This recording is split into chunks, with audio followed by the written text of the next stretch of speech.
Now this is sort of an interesting thing that's a little bit different. This is something that a lot of people would consider to be a weed, but it's something that I don't discourage in the garden. This is curly dock. It is a medicinal plant. The roots can be used for medicine. It's good for helping to prevent liver congestion. And the leaves can be cut down periodically and used to mulch in place and add nutrients to the soil. So we have a couple of plants like that all around the garden. So like this comfrey here, this fuzzy comfrey, great medicinal plant, and also a wonderful living mulch to have planted around the garden. And occasionally we will chop and drop this plant, cut it down, and then put it around the base of another fruit tree or shrub in order to build nutrients and build healthy soil. Another interesting thing about this garden is, and then there's reasons for that really. This is the beginning of spring.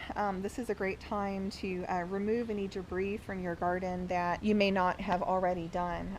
I tend to wait until the plants start to grow more before I remove any debris. There's lots of reasons for that. There are many native pollinators that will use the hollow stems of certain plants in order to have their seed, their eggs and their larvae grow and develop and then hatch. So whenever we do come through here and then we remove this debris, it goes into a pile back here in the back of the garden on the other side of the fence.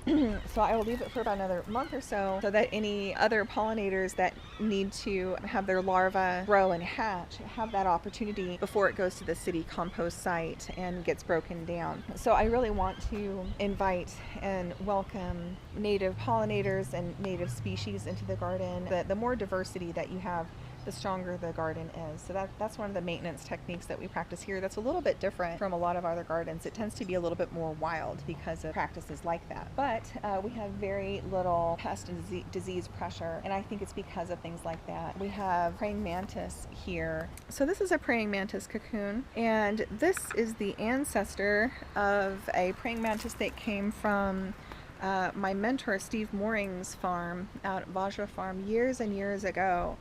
So I love seeing these around. One way that you'll know praying mantis hatch is that there will be a hole in the bottom of these cocoons where the practically 100 or so praying mantises will come out of the cocoon, and I've been lucky to see that a couple of times. So another great reason to leave debris in your garden, you know, for just a little bit longer and just be okay with nature taking its course. This is a peach tree. I do recommend planting, peaches in our area if that's something that you're interested in. Definitely look for something that is a later blooming variety, because we do tend to have late frosts sometimes, and that will completely eliminate your harvest for a year if your peach tree decides to bloom earlier. So later blooming varieties are good. Here, this is an Asian pear, one of my favorite types of pear trees here in this part of the country. Very low maintenance, very low pest pressure, so I highly recommend them. And you may notice around the garden as well that we have these trellises, these archways that are placed in various locations. We are going to be putting some squash planted around the trellises. We're also going to have some passion flower and some Dutchman's pipevine for additional pollinator support. Here we're coming to another interesting feature of the garden. We like to try to use rainwater on this garden as much as possible for the valuable resource that it is. Now if you look back to where we started at the beginning of the garden, up there in that corner by where the cornelian cherry is, that represents the highest level of elevation on this property. And if you come this way down here towards where the rain gardens start, this is the lowest elevation on this property. Starting up in that corner, then that first pathway that goes from the rain catchment barrel over there to that first cherry tree, there's a pathway that's dug down. So rainwater will actually go into that pathway and it will slow down, stop, and sink into those beds going down elevation, creating an underground water lens. that helps the cherry trees all around that area, the blueberries, and then those Liberty apples and everything else in that area. And the perennial species are able to put their roots down further and access that water that's being held in the soil. There is another swale as you move this way across the garden as well. So you'll see the path that goes over there between the figs, and they're in front of St. Francis, and they're in front of the water spigot, and then around this way. This is another swale, which is basically just a pathway that is dug to be on contour. So it's a level pathway that helps any rainwater to slow down, stop, and sink into the ground, making it available for the other perennial systems. Now there is a flood prevention that's built into the system as well. As some of you may remember, this last summer we got a lot of rain in August, and it was definitely flood conditions. So you'll see here we have these drain tiles. Okay, so if it floods enough that the swale is not able to absorb the rainwater in this pathway, and if the water gets up above this drain, then it's going to go in here, and then it exits over here at the rain garden site. Right here is where there's a pipe for like a rainwater drainage that moves down here. So there's one drain tile up there by the first set of figs. There's a second drain tile here by the spigot, and then underground there is a drain pipe that exits here. And you can see there's been some stones and some bricks laid in this area so that it prevents erosion. And continuing all the way down, we have our first rain garden sort of catchment pond here. Okay, this is the first depression. And then it raises up a little bit more, kind of goes up elevation, and then it goes into a secondary rainwater pond. So let's go take a look at that. This is the larger of the two rainwater catchment areas, and just a lot of wild ground cover is taking over in this area.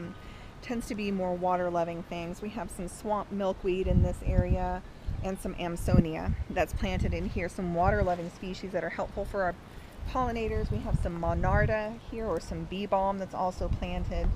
But this is not designed to be a pond. It's not designed to hold water. It's designed to hold it temporarily, but then allow the water to sink into the soil within about 2 or 3 days. So it is not a mosquito haven in any way, shape, or form. Over on this side of the garden here, I just want to point out we've got another Asian pear, and then we start getting into some pawpaw territory. Whenever they have the leaves on them, they're really quite striking as well. Kind of a tropical looking plant. But here, let's show the bloom for a pawpaw right there. Beautiful purple, and the blossoms hang down. So that's pretty different in comparison to some of our other fruit trees. Pawpaws are great.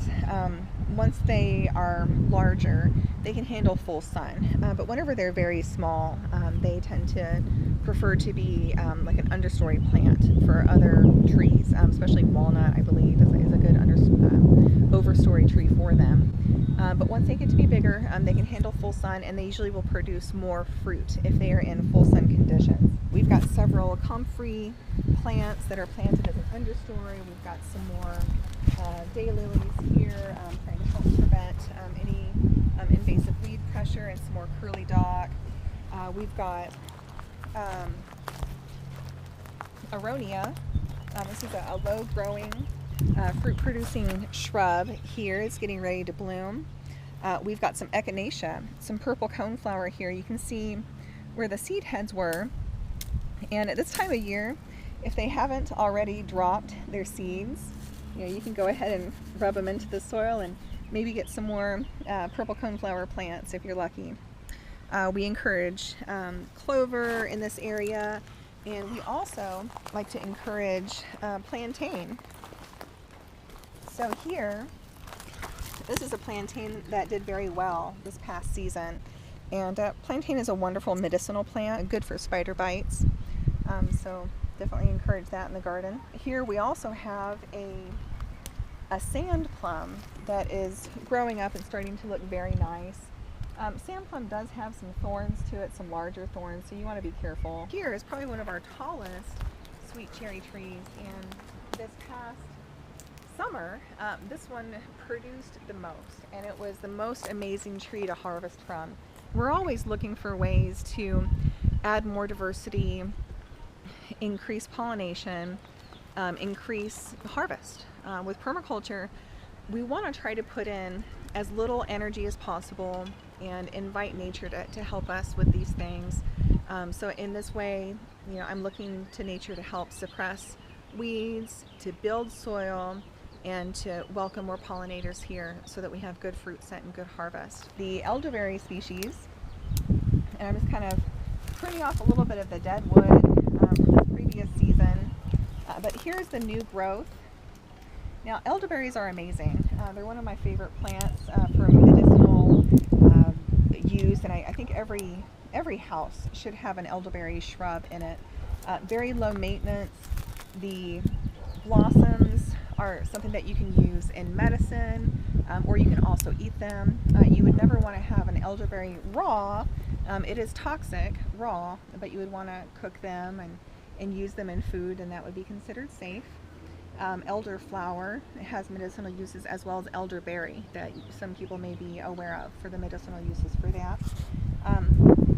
So trying to teach when is a good time to harvest and how we harvest and how we use this plant is something that I teach here as a coordinator for Permacommons Community Garden. Okay, can you think of anything else we need to talk about? Nope. Nope. It's gonna take forever to edit. Oh, brother. Okay, well then I think that we're probably good for now, right? Okay, all right, let's go ahead and close it up.